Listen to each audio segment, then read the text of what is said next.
Hermanas y hermanos en la familia de Cristo. Cada semana es un momento especial para el encuentro fraternal y celebrar juntos nuestra fe común en Jesús el Cristo. Nuestro saludo en nombre de la Iglesia Metodista de Villas del Sol en Toabaja, Puerto Rico. Les invitamos para un momento de adoración al Señor, inspirados en el Salmo de hoy, el Salmo 133. Qué bueno, qué agradable es que los hermanos vivan juntos.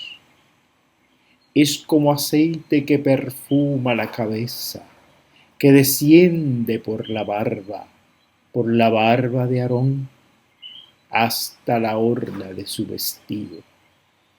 Es como rocío del Hermón que baja por los montes de Sión. Allí derrama el Señor su bendición, la vida para siempre. Miren qué bueno es. Miren qué bueno es. Miren qué bueno es cuando los creyentes están juntos. Es como aceite bueno derramado sobre Aarón. Miren qué bueno es. Miren qué bueno es. Miren qué bueno es cuando los creyentes están juntos, se parece al rocío sobre los montes de Sión. Miren qué bueno es. Miren qué bueno es. Miren qué bueno es cuando los creyentes están juntos, porque el Señor nos manda vida eterna y bendición. La lectura del Evangelio según San Mateo, capítulo 15. Leemos del versículo 10 al 28. Y recabando la atención de la gente, prosiguió: Oigan y entiendan esto. Lo que hace impura a una persona no es lo que entra por la boca. Lo que verdaderamente la hace impura es lo que sale de la boca. Entonces los discípulos se acercaron a Jesús y le preguntaron: ¿Sabes que los fariseos se han sentido ofendidos al oírte? Jesús le contestó: Toda planta que no haya plantado mi Padre Celestial será arrancada de raíz. Déjenlos, pues son ciegos que guían a otros ciegos. Y si un ciego guía a otro ciego, los dos caerán en el hoyo. Pedro pidió a Jesús: explícanos qué significa lo que has dicho. Jesús contestó: ¿Tampoco ustedes son capaces de entenderlo? ¿No comprenden que todo lo que entra por la boca pasa al vientre y va a parar a la letrina? En cambio, lo que sale de la boca procede del corazón, y eso es lo que hace impura a la persona. Porque del corazón proceden las malas intenciones, los asesinatos, los adulterios, las inmoralidades sexuales, los robos, las calumnias y las blasfemias. Todo esto es lo que hace impura a una persona, y no el sentarse a comer sin haberse lavado las manos. Jesús salió de aquel lugar y se dirigió a la comarca de Tiro y Sidón.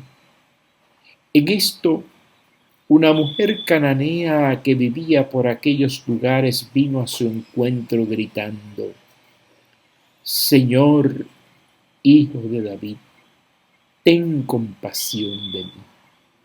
Mi hija está poseída por un demonio que la atormenta terriblemente. Como Jesús no le contestaba ni una palabra, los discípulos se acercaron a él y le rogaron: atiéndela, porque no hace más que gritar detrás de nosotros. Jesús entonces dijo: Dios me ha enviado solamente a las ovejas perdidas del pueblo de Israel. Pero la mujer, poniéndose de rodillas delante de Jesús, le suplicó: Señor, ayúdame.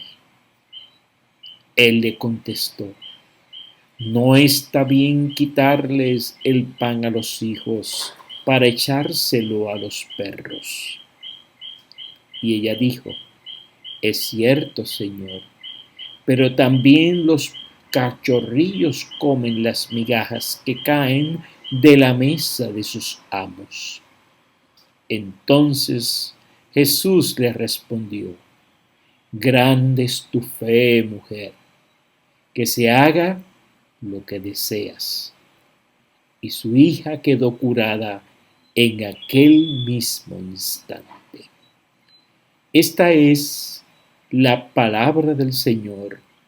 Bendito sea su nombre para siempre. Amén. La compañera reverenda Ibeliz Valentín Vera, capellana en la Universidad Interamericana en Puerto Rico y pastora en la Iglesia del Nazareno, nos compartió esta semana a través de las redes de comunicación social un pensamiento muy desafiante para los que estamos comprometidos con la fe y la historia de nuestro país. Cito las palabras que a su vez ella cita. Por desgracia, ha ocurrido demasiadas veces que los cristianos, encerrados en una falsa interioridad o aferrados a las estructuras del pasado, no han sabido discernir las llamadas del Espíritu en las fuerzas vivas que actúan en la historia de los hombres.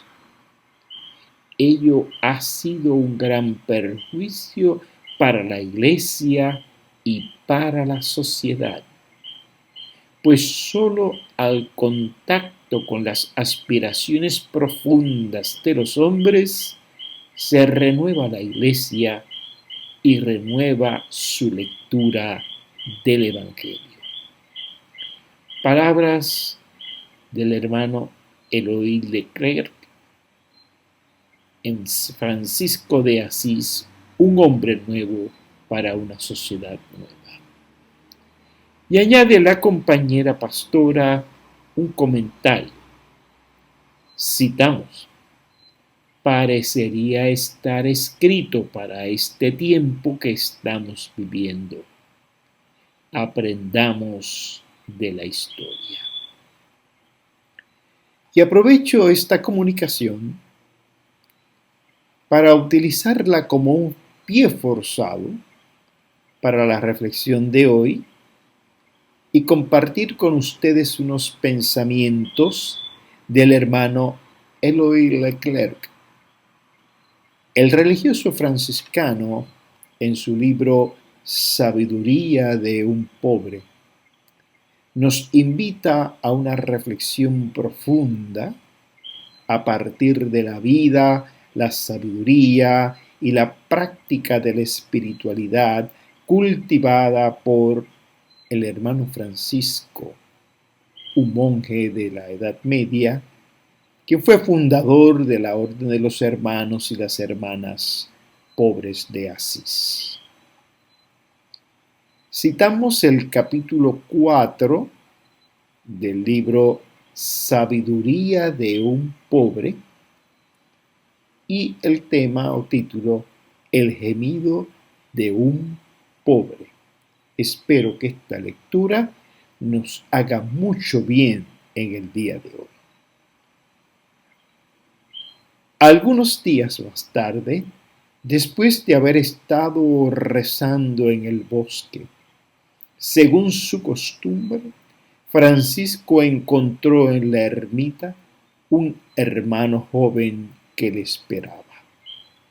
Era un hermano lego, venido expresamente para pedirle un permiso. A este hermano le gustaban mucho los libros y quería que el padre le permitiera tener algunos. Especialmente deseaba poseer algún salterio. Su piedad ganaría, explicaba él, si podía disponer libremente de estos libros. Tenía ya el permiso de su ministro, pero le gustaría tanto obtener el de Francisco. Francisco escuchaba al hermano exponer su demanda.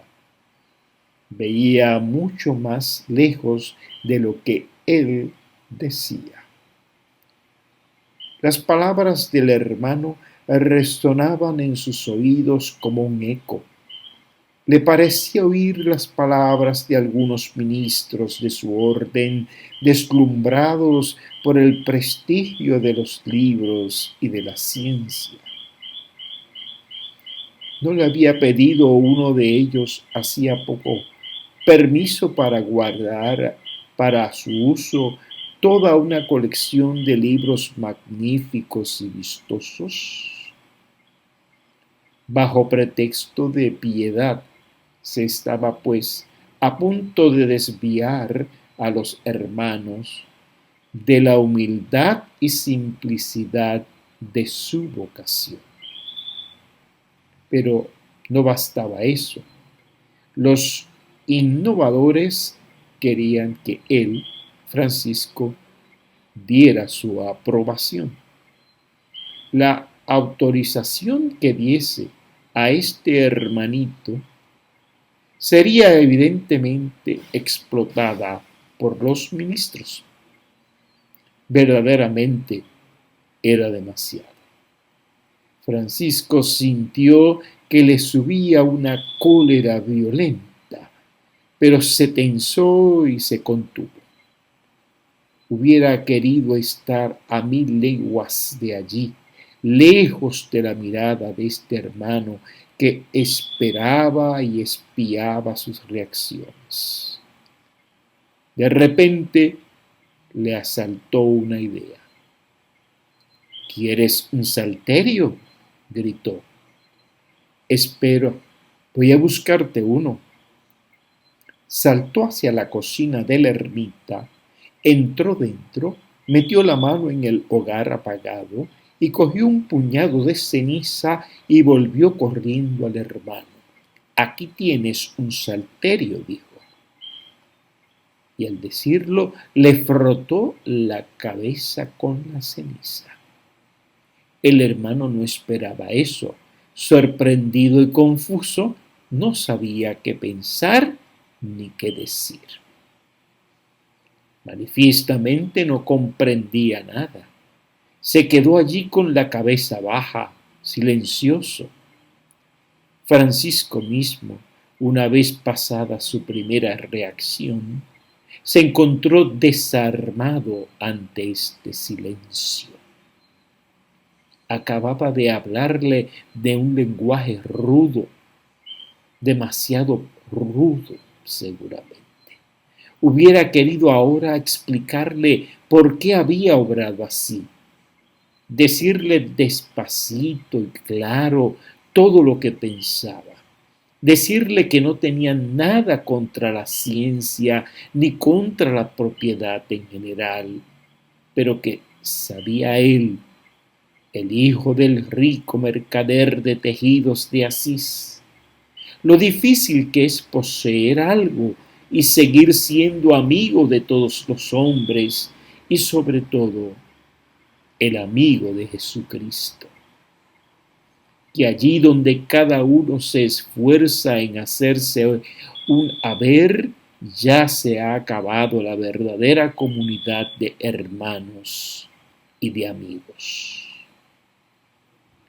Y que no se podrá nunca hacer que el hombre que tiene algunos bienes a la vista no tome espontáneamente una actitud defensiva con respecto a los otros hombres.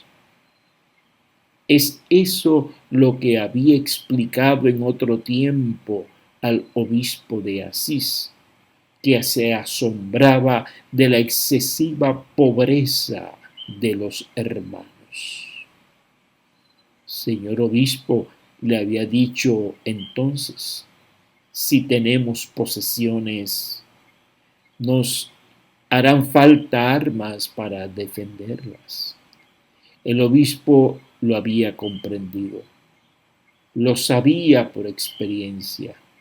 Demasiado a menudo entonces los hombres de iglesia tenían que hacerse hombres de armas para defender sus bienes y sus derechos. Pero, ¿qué relación tenía todo esto con el salterio en manos de un novicio? Francisco veía bien que a los ojos de este hermanito todas estas explicaciones tenían que parecer sin proporción a su demanda, sin proporción y por tanto ininteligibles. Nunca se había sentido tan impotente como en este momento. Cuando tengas el salterio, dijo por fin al hermano, con esperanza de hacerse comprender a pesar de todo, ¿qué harás con él? ¿Irás a sentarte en un sillón o en un trono como un gran prelado y dirás a tu hermano, tráeme el salterio? El hermano sonrió con una sonrisa molesta. No veía el alcance de la advertencia de Francisco. Este acababa de explicarle con humor la tragedia de poseer, tal como él la veía. Todas estas relaciones humanas falseadas, corrompidas, reducidas a relación de dueño y de siervo a causa del haber, a causa de los bienes que creemos poseer y que no era necesario tener mucho para comportarse como dueño. Eso era grave, demasiado grave, para que se pudiera sonreír. Pero Francisco no tenía ante él más que a un pobre niño que no podía comprender cosas graves, pero a quien sin embargo era preciso tratar de salvar. Se sintió lleno de una inmensa piedad por él. Lo cogió maternalmente por el brazo y lo llevó junto a una roca en la que se sentaron los dos. Escucha, hermanito, le dijo, voy a confiarte una cosa. Cuando yo era más joven, también fui tentado por los libros. Me hubieran gustado tenerlo. Pensaba entonces que me daría la sabiduría. Pero mira, todos los libros del mundo son incapaces de dar la sabiduría. Es preciso no confundir la ciencia con la sabiduría. El demonio supo en otros tiempos las cosas celestes y conoce ahora más cosas terrestres que todos los hombres del mundo. En la hora de la prueba, en la tentación o en la tristeza, no son los libros los que pueden venir a ayudarnos, sino simplemente la pasión del Señor Jesucristo. Francisco se calló un instante. Después, dolorosamente añadió: ahora yo sé a Jesús pobre y crucificado. Esto me basta. Este pensamiento lo absorbió de repente todo entero. Permaneció allí abismado, con los ojos cerrados, completamente extraño a lo que podía pasar alrededor de él. Cuando después de bastante tiempo volvió en sí, se dio cuenta con espanto de que estaba solo. El hermano le había dejado y se había marchado. Amén. La bendición somos del Señor. Aleluya. El Señor nos bendiga y nos guarde. Sea nuestro Dios en nuestro caminar y en nuestro ministerio. Somos del Señor. Amén y amén.